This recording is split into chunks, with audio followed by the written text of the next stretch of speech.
Shalom. Ya, puji Tuhan, kita kembali bertemu untuk merenungkan firman Tuhan di Minggu 23 Agustus 2020. Ini masih juga di minggu misi, bulan misi oleh Gereja Kemah Injil Indonesia, untuk mengingatkan kembali suatu tugas tanggung jawab kita sebagai orang yang sudah diselamatkan.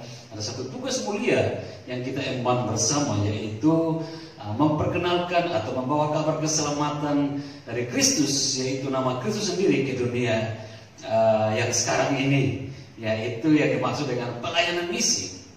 Ada tanggung jawab kita untuk membawa dunia ini sebanyak mungkin orang yang bisa diselamatkan, dan perjalanan pelayanan itu disebut misi. Nah, ini kembali diulang-ulang untuk bisa kita mengingat bahwa kita tidak hidup untuk diri sendiri. Kita tidak bisa menikmati keselamatan untuk diri sendiri atau keluarga kita saja yang terdekat, tapi hidup dan keselamatan milik semua. Dan kita sudah memiliki punya tanggung jawab yang sama yang dari Kristus sebagai pemberi keselamatan itu, untuk kita bawa ke dunia ini. Dan itulah pekabaran Injil, misi. Nah, masih dalam minggu-minggu untuk mengingat tanggung jawab kita misi ini, saya mau bawa satu tema, atau ini tema kita yang diberikan, yaitu berbicara tentang melayani Sang Raja. Ya, melayani Sang Raja. Dasar firman Tuhan terambil di dalam Matius 25 ayat 31 sampai 46. Sekali lagi, dasar firman Tuhan untuk renungan dengan tema melayani Sang Raja, kaitannya dengan bulan misi, yaitu Matius 25 ayat 31 sampai 46. Tapi tidak keseluruhan saya mau membacakan untuk kita. Ada beberapa poin, ada beberapa hal yang dari ayat ini yang boleh saya bagikan dan kita akan renungkan bersama-sama. Yaitu dari Matius 25 ayat 34 sampai 40. Ya, Matius 25 ayat 34 sampai 40. Ayat 34. Dan raja itu akan berkata kepada mereka yang di sebelah kanannya, "Mari, hai kamu yang diberkati oleh Bapakku, terimalah kerajaan yang telah disediakan bagi kamu sejak dunia dijadikan. Sebab ketika aku lapar, kamu memberi aku makan. Ketika aku haus, kamu memberi aku minum. Ketika aku seorang asing, kamu memberi aku tumpangan. Ketika aku telanjang, kamu memberi aku pakaian. Ketika aku sakit, kamu melawat aku. Ketika aku di dalam penjara, kamu mengunjungi aku." Maka orang-orang benar itu akan menjawab dia, katanya, "Tuhan, bila manakah kami melihat engkau lapar dan kami memberi engkau makan, atau haus dan kami memberi engkau minum? Bila manakah kami melihat engkau sebagai orang asing dan kami memberi engkau tumpangan, atau telanjang dan kami memberi engkau pakaian? Bila manakah kami melihat engkau sakit atau dalam penjara dan kami mengunjungi engkau?"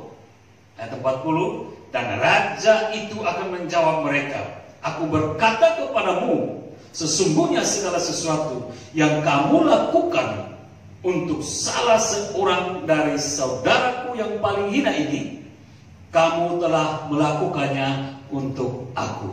Ya, ini poin dari ayat-ayat ini yang akan saya bahas, dan sekiranya kita boleh mendapatkan berkat di dalamnya, kan? Baik, berdasarkan tema ini dan ayat-ayat ini, dunia selalu atau biasanya membeda-bedakan segala sesuatu. Sesuatu bisa dibeda-bedakan oleh dunia ini. Misalnya, meninggikan yang seorang dan merendahkan yang lain. Biasa, ya.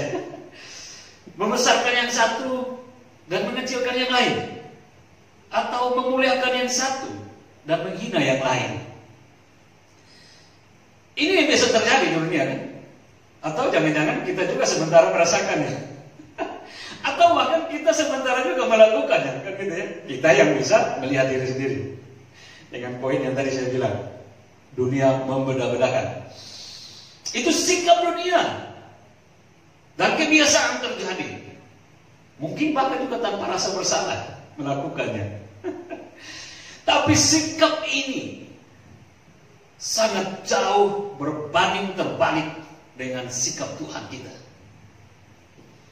Bagi Tuhan tidak ada satupun yang hina di antara yang lain.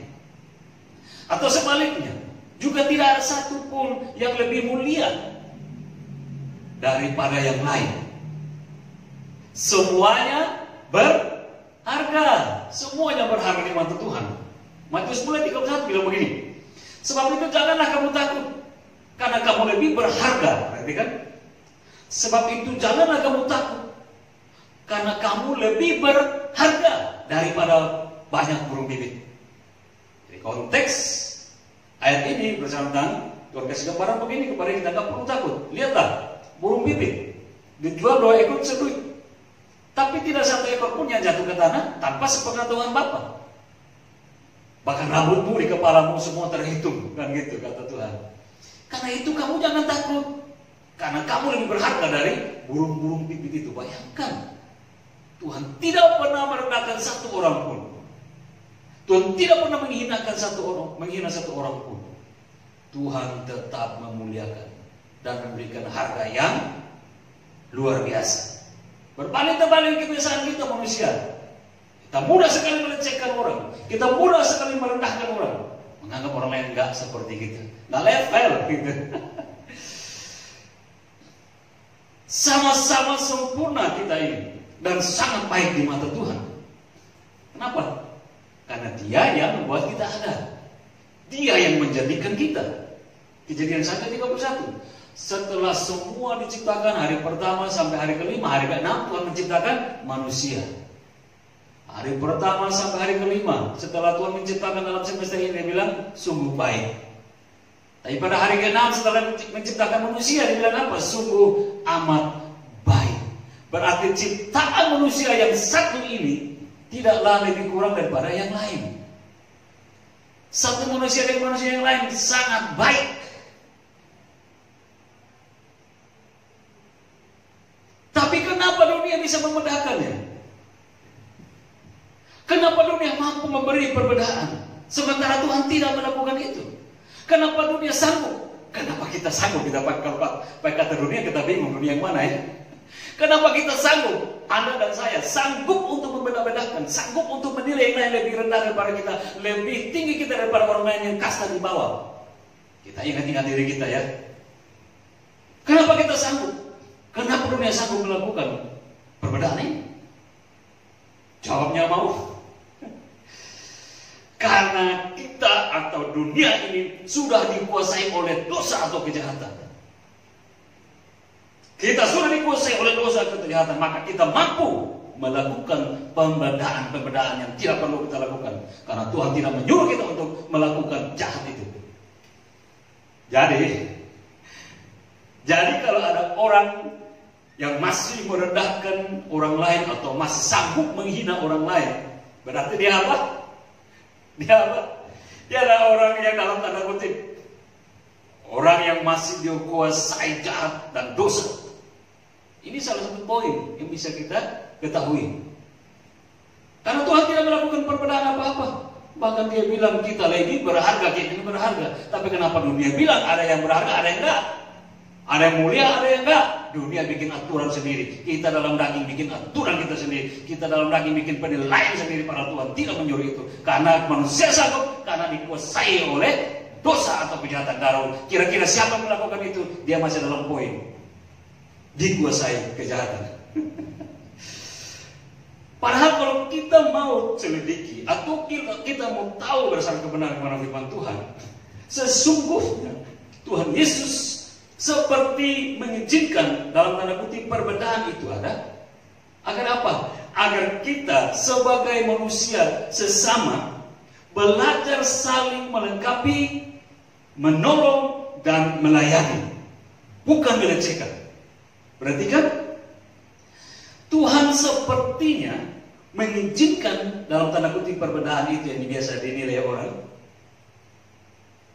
Diizinkan itu ada, seperti diizinkan itu ada, agar kita sebagai sesama harus belajar saling melengkapi, saling menolong, saling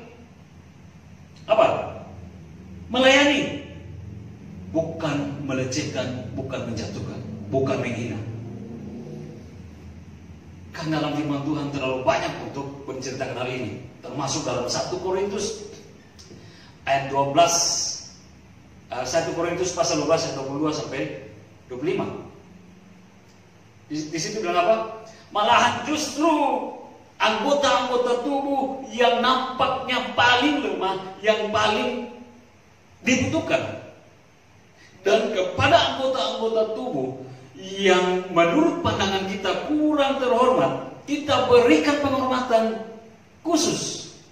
Dan terhadap anggota-anggota kita yang tidak elok, kita berikan perhatian khusus. Hal itu tidak dibutuhkan oleh anggota-anggota kita yang elok. Allah telah menyusun tubuh kita begitu rupa sehingga kepada anggota-anggota yang tidak mulia diberikan penghormatan khusus. Dengan maksud apa? Supaya jangan terjadi perpecahan dalam tubuh, tetapi supaya anggota-anggota yang berbeda itu saling memperhatikan. Nah itu tadi, Tuhan sepertinya mengizinkan perubahan-perubahan yang biasa dilakukan oleh manusia, seperti mengizinkan dengan maksud apa? Supaya kita mengenal diri kita sebagai sesama.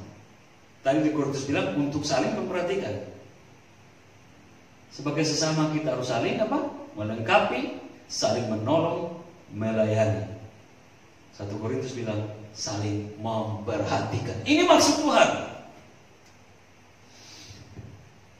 Maksud Tuhan untuk kita. Berbicara tentang sesama.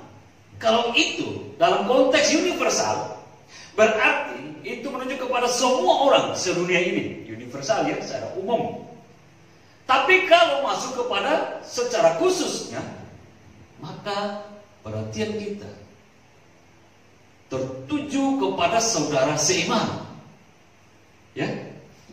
Galatia 6 ayat 10 dia bilang, karena itu selama masih ada kesempatan bagi kita, marilah kita berbuat baik kepada semua orang.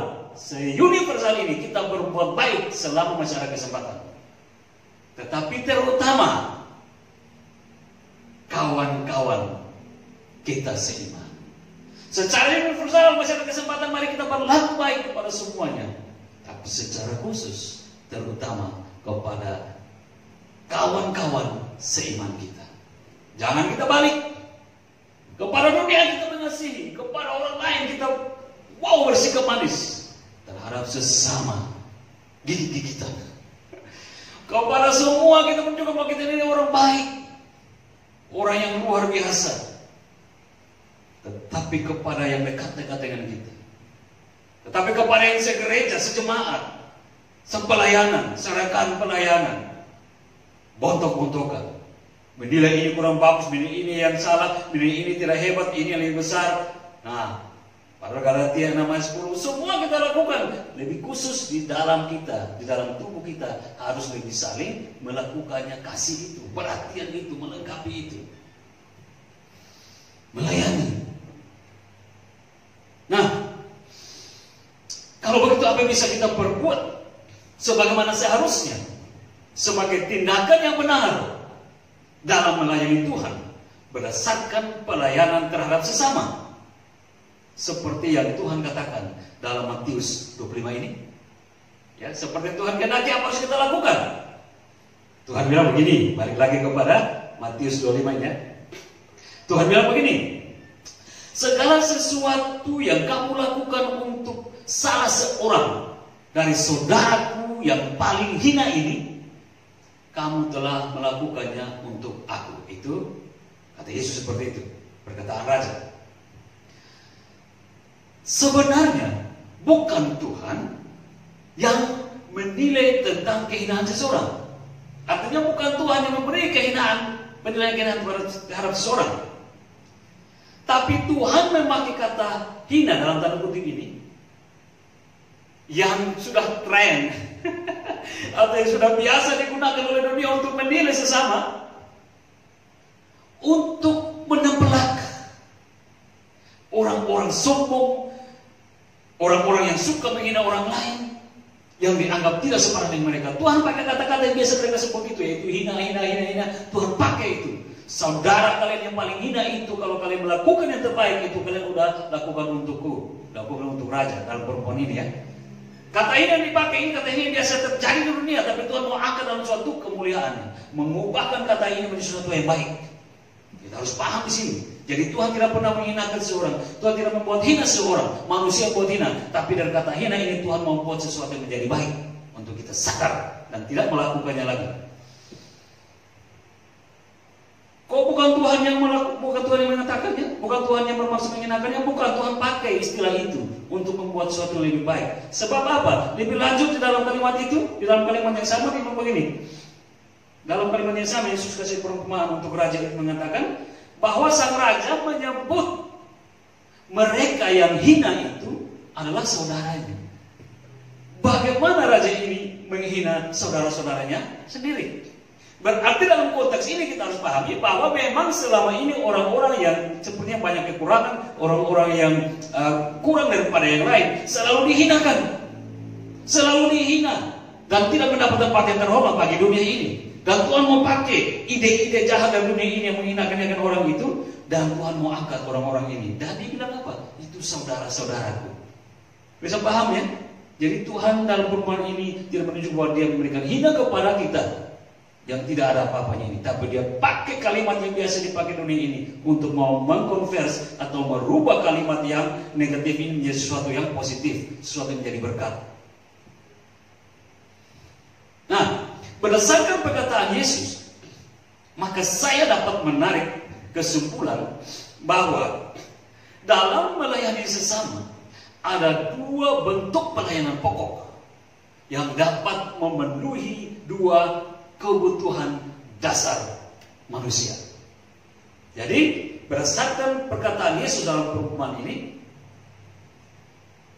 saya dapat menarik kesimpulan bahwa berbicara melayani ada dua bentuk pelayanan pokok yang dapat memenuhi dua kebutuhan dasar manusia. Kalau dua-dua ini tercapai dan bisa dilakukan, dan dua-dua kebutuhan ini tercukupi, terpenuhi, itu luar biasa dalam pelayanan kita, dalam konteks dengan misi untuk menjangkau jiwa. Kalau dua bentuk dasar pelayanan ini mampu kita lakukan, hebat, kita bisa memenangkan orang demi kemuliaan nama Tuhan. Dua bentuk dasar pelayanan ini seperti apa? Atau dua pelayanan pokok ini seperti apa? Satu, ini berbicara tentang pelayanan fisik. Bisa kita lihat di dalam ayat 35 sampai 36b. Itu bilang, kau memberi aku makan, kau memberi aku minum, engkau memberi aku tumpangan, engkau memberikan aku pakaian.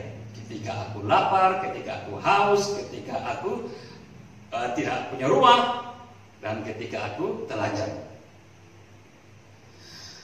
Artinya apa di sini pelayanan fisik? Ada pelayanan yang menyangkut dengan kebutuhan jasmani. Ini udah bicara pelayanan fisik, berarti nyangkutannya ke jasmani atau tubuh. Nah, ini berarti dalam pelayanan ada yang menyangkut dengan kebutuhan jasmani, di mana kita yang mampu, dalam tanda kutip lebih sedikit daripada orang, nggak usah lebih banyak, kalau lebih banyak bisa terbalik. Di mana kita dalam tanda kutip lebih sedikit daripada orang yang kurang sedikit daripada kita, atau ya taruhlah kurang banyak daripada kita. Kita yang mampu ini hendaklah bisa memberikan bantuan, dengan kata lain berbagi kasih kepada mereka yang berkekurangan. Mari masuklah, ditaruh sebelah kanan seperti domba. Kemudian alasannya, karena kamu sudah memberi aku makan, kamu sudah memberi aku minum, kamu sudah memberi aku tumpangan, kamu sudah beri aku pakaian ketika aku membutuhkan semuanya itu. Dan itulah saudara-saudaraku yang kalian bilang hina yang membutuhkan itu. Kalau kalian mampu sudah melakukan itu, maka ini nikmati berkat sebagai garansinya, upahnya. Jadi ada pelayanan-pelayanan yang membutuhkan untuk hal ini. Orang juga yang dalam tanda kutip berkekurangan membutuhkan hal ini. Pelayanan misi ada kaitannya dengan hal ini, untuk menjangkau di mana mereka yang sangat membutuhkan dengan hal jasmani dan badani ini, kebutuhan fisik mereka. Nah, untuk hal ini, pelayanan ini bisa dilakukan dengan dua cara. Pertama, berjamaah atau pelayanan gereja, diakonia. Kalau di dalam Roma 15 ayat 25 sampai 26 di situ dikatakan untuk secara berjamaah atau diakonia gereja membantu mereka yang membutuhkan kebutuhan fisik ini, jasmani ini. Di situ dikatakan bahwa tetapi sekarang aku sedang dalam perjalanan ke Yerusalem untuk mengantarkan bantuan kepada orang-orang kudus. Ini kata Paulus dan tim. Sebab Makedonia dan Akhaya telah mengambil keputusan untuk menyumbangkan sesuatu kepada orang-orang miskin di antara orang-orang kudus di Yerusalem. Perhatian jemaat di Makedonia dan Akhaya luar biasa. Mereka tidak terlalu kaya-kaya amat, tapi hati kepedulian mereka kepada sesama mereka yang ada di Yerusalem. Orang-orang kudus yang berkekurangan, yang membutuhkan pertolongan mereka. Makedonia dan Akhaya sangat memberi perhatian, dan mereka titip barang-barang yang mereka akan berikan sebagai kebutuhan jemaat di Yerusalem melalui pelayanan Paulus dan tim. Nah, ini gambarannya seperti itu. Untuk menjangkau pelayanan misi, demikian pun hal yang dibutuhkan adalah berbicara tentang material. Materi ada di mana jiwa-jiwa sangat membutuhkan hal ini. Dan ini kebutuhan dasar, dan ini juga ini cara pelayanan pokok yang pertama untuk menjangkau jiwa. Konteksnya berbicara tentang hal misi. Atau juga oleh pribadi, secara berjemaah, diakonia, gereja, pribadi-pribadi yang lebih juga bisa melakukannya. Alkitab juga sudah menjawab ini. Roma 16 ayat 1 sampai 2. Aku meminta perhatianmu terhadap Febe, saudari kita yang melayani di jemaat Kenkrea, supaya kamu menyambut dia dalam Tuhan sebagaimana seharusnya bagi orang-orang kudus, dan berikanlah kepadanya bantuan bila diperlukannya. Sebab ini perhatikan pelayanan fisik yang dilakukan oleh pribadi-pribadi yang jadi berkat. Sebab ia, yaitu Febe, sendiri pun telah memberikan bantuan kepada banyak orang, juga kepadaku sendiri, kata Paulus. Paulus pernah menikmati bantuan-bantuan atau pelayanan fisik, bantuan oleh Febe kepada dirinya. Pelayanan fisik ini bisa dilakukan secara gerejawi, tapi juga kita yang mungkin sedikit berlebihan daripada orang yang berkekurangan dapat melakukannya. Semua tentu digerakkan hati yang dikerjakan oleh Roh Kudus. Dan kalau kita ingat dan mampu memberi, itu bagian yang bisa kita lakukan sebagai tindakan di mana kita bisa masuk untuk melakukan misi. Bapak Ibu kasih dalam Tuhan. Karena itu baik lagi, untuk pelayanan fisik ini juga penting, dan ini memang sangat penting. Sebab itu di dalam banyak program pelayanan misi, selain memberitakan Injil untuk penjangkauan jiwa, tapi juga dibarengi dengan memberi sesuatu seperti sembako atau pakaian dan lain-lainnya, barang-barang lain. Yang apa? Yang menjadi kebutuhan jiwa-jiwa yang akan dijangkau itu. Ini nggak bisa lepas dari semuanya itu. Saya masih ingat dulu pelayanan di daerah, itu juga pergi untuk menjangkau jiwa-jiwa di sana. Betapa tidak kalau kita di kota berlebihan, ternyata di kampung-kampung atau di pelosok-pelosok, di dusun-dusun masih sangat berkekurangan. Sedikit bantuan dari kita yang sedikit berada ini, itu sampai di tangan mereka. Saya menyaksikan sendiri waktu pelayanan di daerah itu untuk menjangkau jiwa-jiwa itu. Betapa mereka senang. Saya sudah menjanjikan waktu di mana ada bantuan dari kota kepada mereka yang di kampung. Tanggal penentuan pembagian bantuan itu hari hanya jadi, wah itu sudah pada kumpul di rumah di mana saya tinggal sebagai tempat pelayanan di kampung itu. Begitu karung saya buka, waduh udah mulai senang, luar biasa, pokoknya begitu senang, saya ikut senang karena bisa melihat jiwa-jiwa ini terpuaskan secara fisik.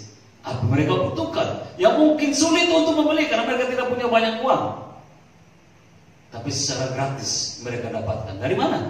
Dari bantuan sesama orang-orang beriman. Jadi berkat bagi mereka.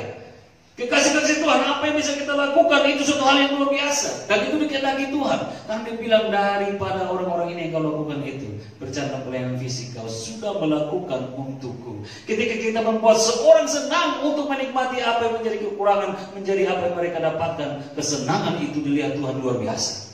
Ini pelayanan fisik, salah satu dasar pokok pelayanan yang tidak boleh melakukannya, harus melakukan.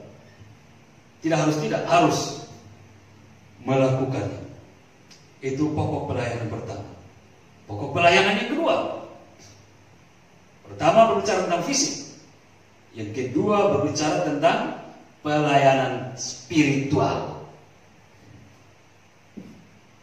Kita bisa lihat di ayat 36C sampai F dari Matius 25 tadi.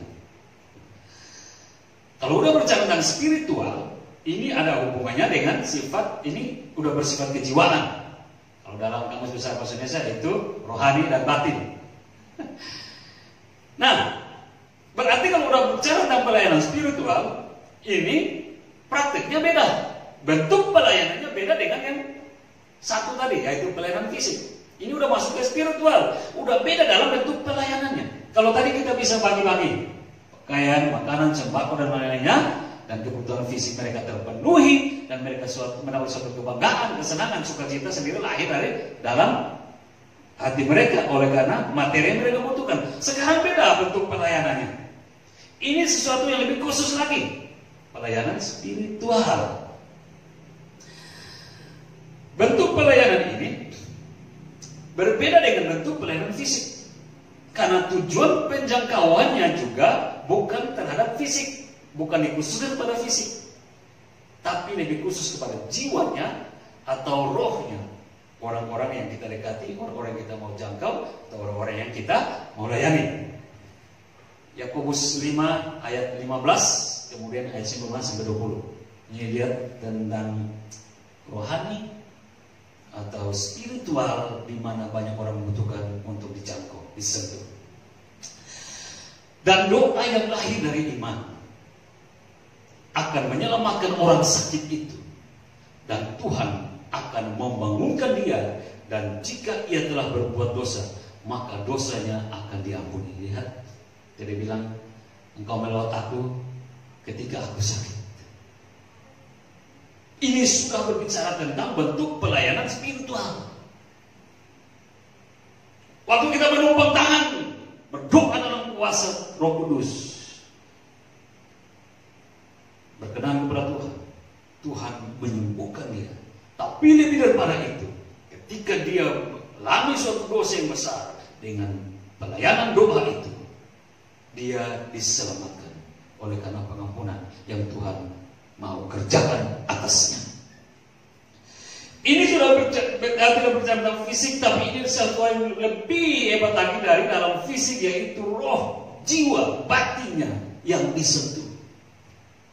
Pelayanan spiritual menjangkau hal seperti ini.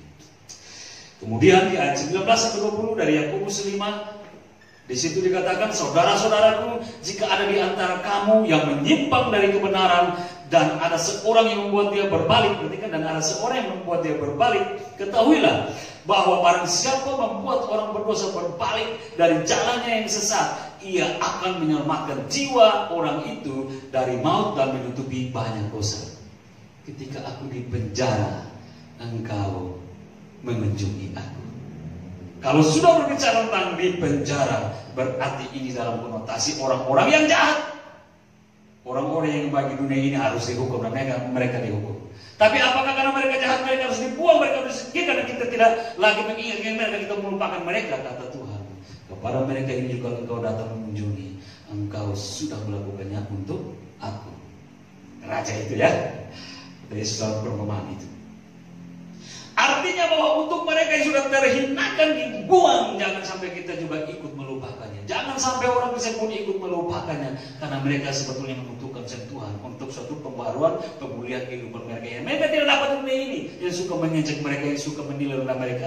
Tapi kita sebagai orang-orang yang sudah diselamatkan, kekristenan kita akan layak untuk menjangkau mereka. Pelayanan untuk penjangkauan dari mereka, suatu yang lebih hebat, itu bercara untuk menuju kepada spiritual mereka, rohani mereka, jiwa mereka, batin mereka. Orang-orang yang terkurung, terpenjara secara badani pasti akan mengalami stres. Apalagi bila jiwanya yang terkurung, tentu akan mengalami sakit dan pasti merasa kehilangan masa depan. Artinya begini, apalagi jiwanya terkurung atau mengalami sakit, pasti akan merasa kehilangan masa depan. Orang-orang seperti ini yang sangat membutuhkan sentuhan kasih. Dan bila kita, dalam tanda kutip, anak-anak Tuhan, mampu menyentuh mereka dengan pelayanan yang penuh kasih, poinnya di sini, kita dapat memenangkan kehidupan mereka secara utuh.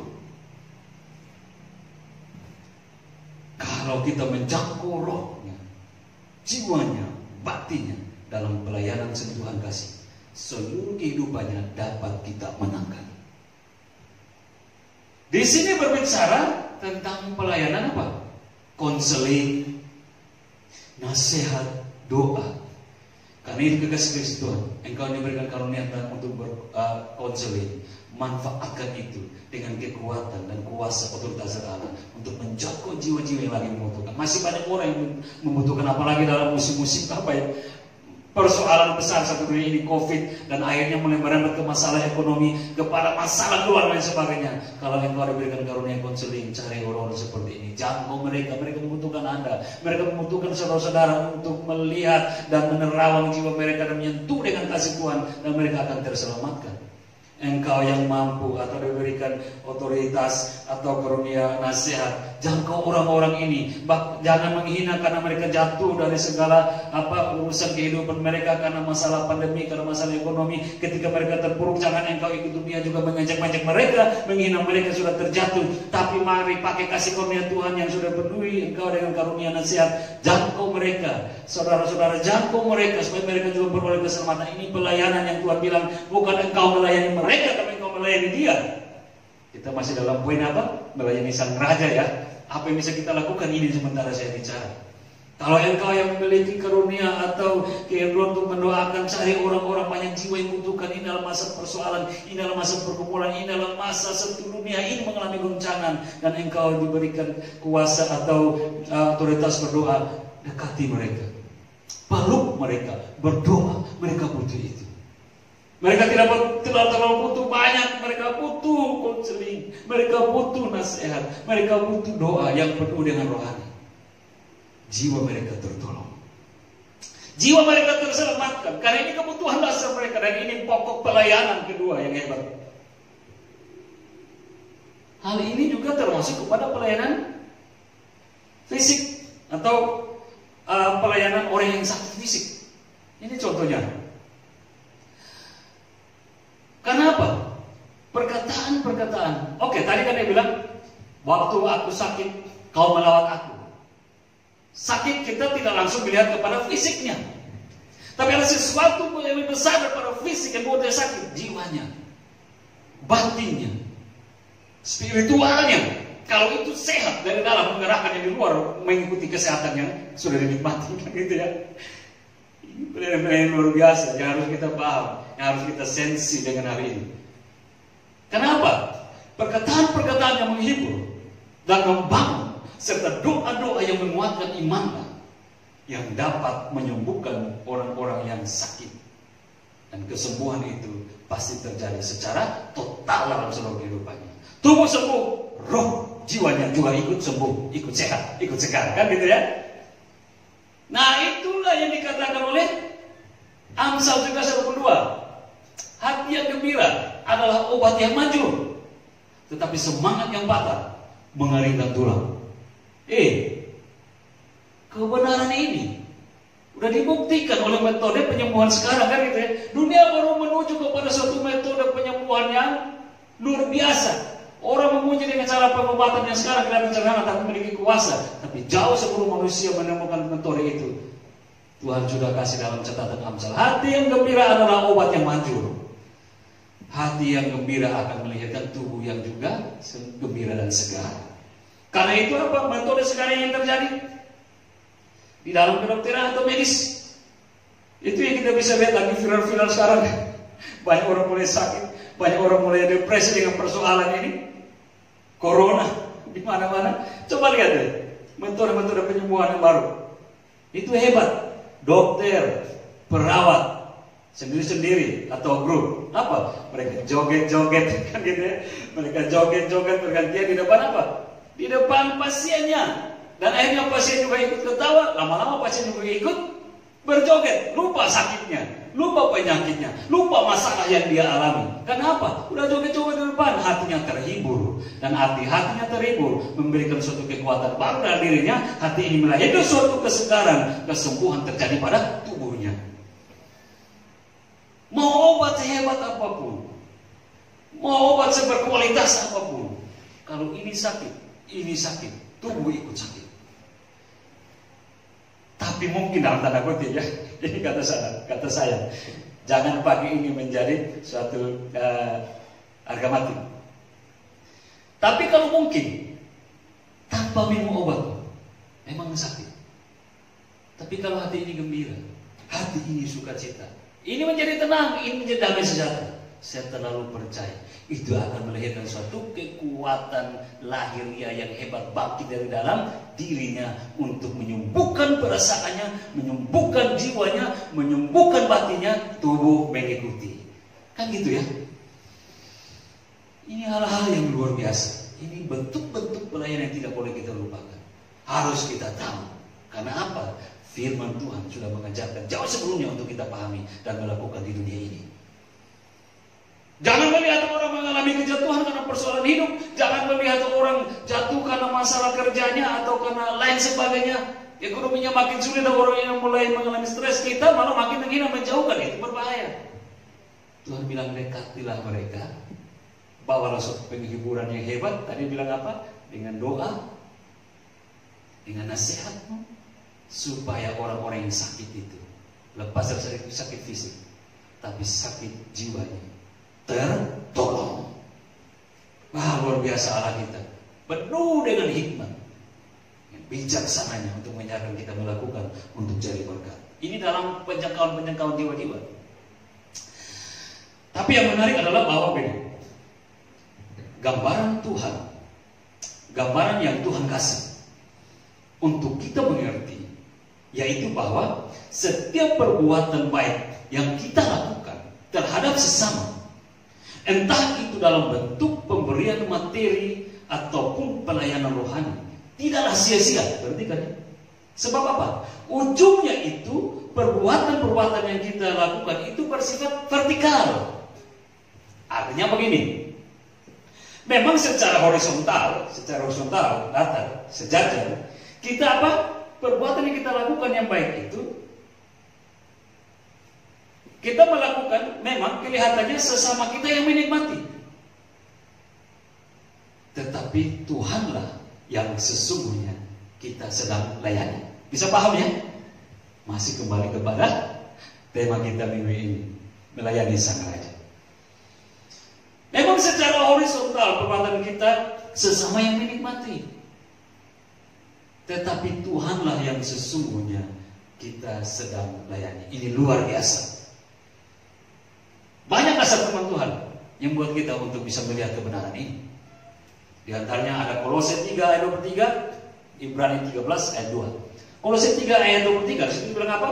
Apapun juga yang kamu perbuat, perbuatlah dengan segenap hatimu seperti untuk Tuhan dan bukan untuk manusia. Jadi kita kerjakan apapun yang tadi kantor, yang tadi pelayanan rumah, di pekerjaan kantor dan lain sebagainya. Tuhan bilang lakukanlah itu, bukanlah untuk manusia, tapi seakan-akan untuk Tuhan. Jadi apapun yang kita lakukan di dalam ukuran dunia ini sebenarnya sesungguhnya kalau itu baik, kita sedang melayani Tuhan. Tuhan dalam begini, kalau kita mau cocok-cocokan apa yang kau ikat dunia, terikat di surga kan gitu ya. Kalau kita mau cocok-cocokan kebenaran firman Tuhan ini, artinya segala sesuatu yang kita lakukan yang itu baik untuk dunia ini tidak sia-sia. Karena kebaikan itu menunjukkan bahwa kita anak-anak Tuhan. Dan kalau apa yang kita lakukan itu baik, maka Allah kita baik, dan berarti kita sementara Dia yang baik itu. Gitu ya. Jadi tidak sia-sia. Tambah lagi di Ibrani 13 ayat 2. Di situ dikatakan apa? jangan kamu lupa memberi tumpangan. Nah, tadi dalam kata raja itu, ketika aku butuh tumpangan, kau berikan tumpangan kan? Aku orang asing, kau berikan tumpangan. Ibrani 13 bilang, jangan kamu lupa memberi tumpangan kepada orang, sebab dengan berbuat demikian beberapa orang dengan tidak diketahuinya telah menjamu malaikat-malaikat. Nah ini, siapa yang tahu? Tiba-tiba ada orang jompo datang, atau ada orang yang seperti kamamos, orang bilang jorok kotor, datang kepada kita minta sesuatu, lalu hus sana, hus, nggak cocok masuk ke sini, pulang sana, pergi sana, nggak ada tempat di sini, berbahaya. Ibrani bilang, siapa tahu itu adalah jelmaan malaikat dan mata jasmani kita tidak mampu memahami. Tapi di sini ajarkan kepada kita, lakukanlah selama kita masih bisa melakukannya. Galatia 6 ayat 10. Untuk apa? Secara universal kepada semua orang, tapi secara khusus kepada saudara-saudara seiman, supaya jangan sampai kita telat sadar. Semua sudah lewat. Ini hal yang digambarkan seperti itu. Memang kelihatan mungkin kita berbuat pada orang-orang kecil di dunia ini, tapi sesungguhnya Tuhan yang sementara kita layani, kita agungkan dalam perbuatan baik yang kita sementara kerjakan. Demikian dua perkara ini, yaitu dua pelayanan dasar, pelayanan fisik dan pelayanan spiritual, yang dapat kita lakukan untuk memenangkan jiwa bagi kerajaan Allah di akhir zaman ini. Banyak orang membutuhkan itu. Bulan misi mengingatkan kita kembali tanggung jawab. Tuhan masih menjadikan kita hidup di dunia ini, maka tanggung jawab yang Tuhan hendakkan kita bekerja. Apa itu kita kerjakan? Mari kita bangun suatu kehidupan yang melayani Tuhan. Terhadap siapa? Terhadap sesama yang bisa kita lihat dalam pelayanan fisik, pelayanan spiritual. Dia kehendaki itu. Sesungguhnya, atau sebab sesungguhnya kita sedang melayani Sang Raja di atas segala raja, yaitu Yesus Kristus. Pada waktu kita sedang berbuat sesuatu yang baik untuk sesama. Dan mungkin perbuatan baik kita terhadap sesama yang sudah kita lakukan bagi dunia itu hal yang biasa-biasa saja. Tapi ketahuilah, asal perbuatan kita dapat memenuhi atau menjawab kebutuhan fisik dan spiritual dari sesama yang membutuhkannya, itu sudah dapat menyenangkan hati Tuhan. Amin ya. Itu dikatakan Yesus. Jangan cepat-cepat kita berbuat baik. Selama bisa ada kesempatan, Tuhan masih kasih kemampuan kepada kita untuk bisa melakukannya. Biarlah ketika kita melakukannya, dua pelayanan ini, pelayanan fisik dan spiritual, dapat kita lakukan. Pada waktu kita lakukan kepada sesama, sesungguhnya kita sementara melakukan pelayanan terhadap Raja kita, yang sebentar lagi dia akan datang. Masih ada waktu kita melakukan misi, menjangkau jiwa-jiwa untuk kerajaannya yang agung. Tuhan memberkati kita. Salam.